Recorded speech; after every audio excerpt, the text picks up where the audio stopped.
This group. I know all we've done is hit balls off the tee, but it starts somewhere, and you got to get good at that before you're going to ever advance to the next step. You guys really came a long ways today. Okay? Questions? You understand the one-leggedness. It's not almost one-legged like Yelich was before he got narrow and became completely one-legged. It's one-legged. Okay? Got to get this torsion in your rear leg, and when you do it right, it snaps. I've often used the example of when you're at the airport and you step on the people mover and all of a sudden you're going quicker. Okay? When you swing your bat from torsion, it's like it gets a boost, like you stepped on the people mover all of a sudden. Poof! Oh, wow, I'm going faster than I was. Okay? That's kind of the concept. It's completely different, but it's the same thing. You get a little, as soon as you step on that people mover, you get a little boost. When you swing your bat and get right there, boom, that leg explodes. And that's what you see. All of a sudden, those swings that are quicker, boom, their torsion released at the right time. Okay? Tomorrow, first thing we do is stride. And then at the end, we hit flips. We hit moving ball. Okay? Here's what happens. All the good you did today has a chance to go bad tomorrow when we start to stride. Okay, and in fact, if we didn't cover this and you went home, it probably would go bad to stride. But because you're here and we'll cover it, I'll teach you how to do it. These leg drills are kind of involved in that, so you're already doing it a little bit. But we have to make sure that as soon as we pick up our foot, something is going back and something is going forward. It's not one then the other. It's not forward then back. It's not back then forward. It's both. See that? Both. I'm trying to move forward and I'm going back. Trying to move forward, but I'm going back. And then we keep the stretch, and then we can keep our foot off the ground, and then we can snap, and everything else works good. Okay? Good day. Anybody have questions? Anything you don't understand? I mean, from cage to cage to cage, everybody's really doing the things right. Maybe not 100% consistent, but right. You know, 5 out of 10, 6, 8 out of 10 of them, you're right. What you have to do is you have to understand the big leaguers on all the swings they take off the tee, they're just trying, they got to be perfect at their level.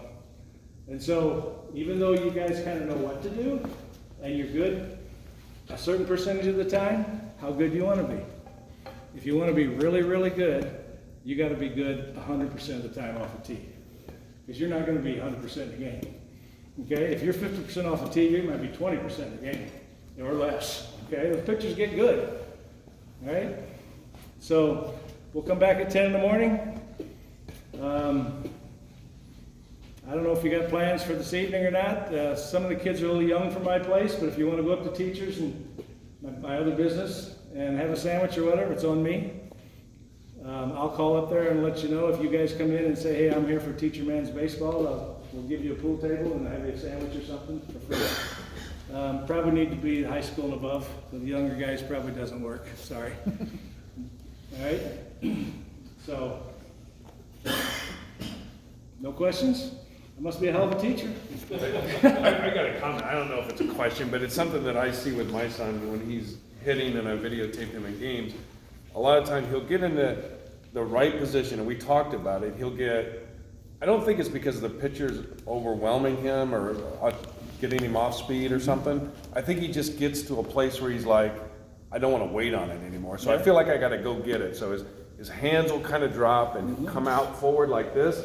It'll end up in a kind of a position like this. Wait forward and wait in. And he'll snap into it, but I think he's lost everything. He's lost his rear leg, and all he has is this. Right. And it's mostly technique. If it's not overwhelming pitching, it's technique, it's knowledge, it's knowing what to do, and repping it enough that you do it in the game.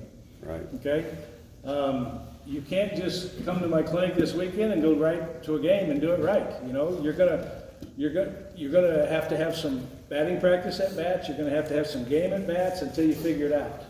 There's swinging, which we're learning to do, and there's hitting, which is what you do after you learn to swing. And what you're asking me is a hitting question? Well, it could be a swing question. If he doesn't know how to swing, that's why he's getting into that position.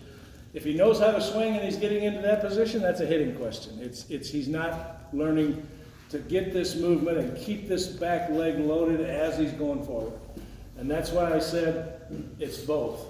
When you learn to stride, I haven't seen it, but I bet he either went forward and then tried to control it, or he went back and then went forward. Either way, you can't control it when you're doing that.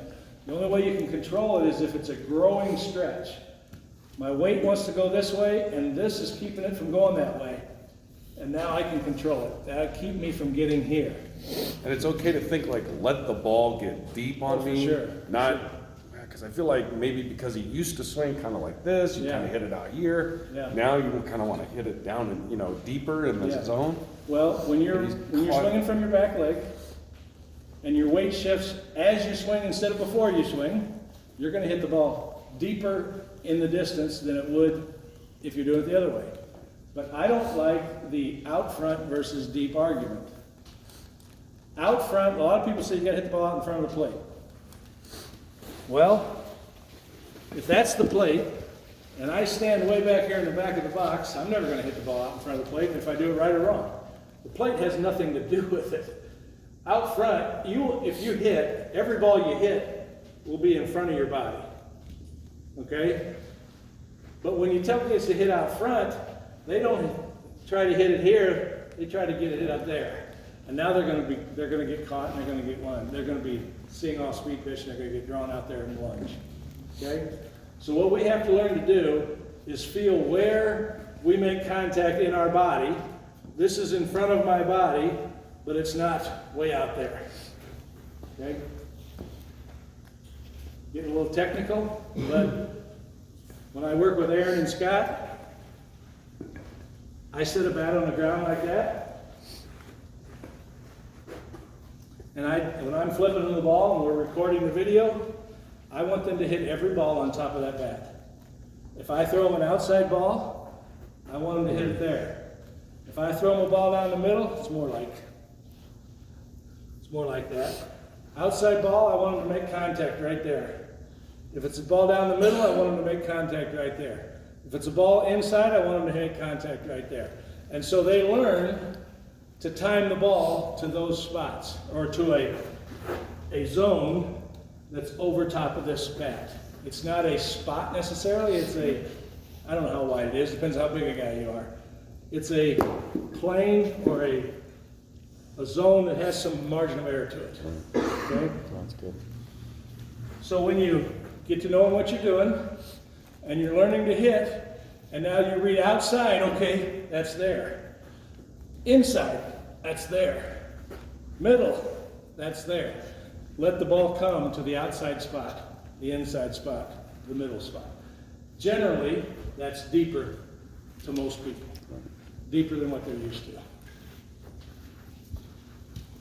About the 12-6. The what? The 12-6. 12-6? I haven't heard you. That's actually the same, let me have your bat again. It's actually the same concept, I just didn't use those words. When we swing the bat, starts up here, and at some point, it's down there. 12 o'clock, 6 o'clock. I want to feel that I hit the bat at 6, or I hit the ball at 6 o'clock every time I swing. If it's an outside pitch, 6 o'clock is right there. If it's a middle pitch, 6 o'clock is right there.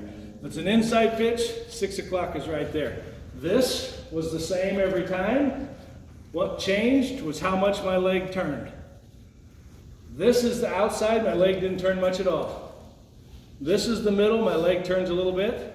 And this is the inside pitch, my leg turns a little more. And it's not two moves. It's simultaneous moves. Okay? 6 o'clock inside, boom. The time it takes me to do this, to go from 12 to 6, is no longer for an inside pitch than it is for an outside pitch. I do this the same length of time, hopefully. Whether it's outside or in, this part of it takes the same length of time. But simultaneously, my leg changes its direction. Make sense? Okay? Now, on a high pitch, the clock is on the ceiling. 12 is back here, and 6 is there, because we have to flatten for your rise ball. We have to flatten. So if I'm standing here like this, and I'm playing fast pitch softball, and I get a rise ball, my 6 o'clock is there, not down there, okay? So my clock was on the ceiling as I changed. But the good thing is, that adjustment is simply made right here with your posture, okay? The pitch is coming up. I'm gonna raise my posture a little bit, and that's gonna flatten my back. If the pitch is going down like a drop ball, it goes really down, I'm gonna snap it down, and my posture is gonna go down with it. I'm gonna do my best to hold this hand right there, okay? So every time I swing the bat, I'm doing this at some angle, okay? I don't have to do something for this pitch and something different for that pitch. That's what most kids do, and that's why they don't play very long, okay? Anything else? Did you enjoy it? Yes. Learn anything? Yes, Okay. sir. All right, we'll see you at 10 in the morning.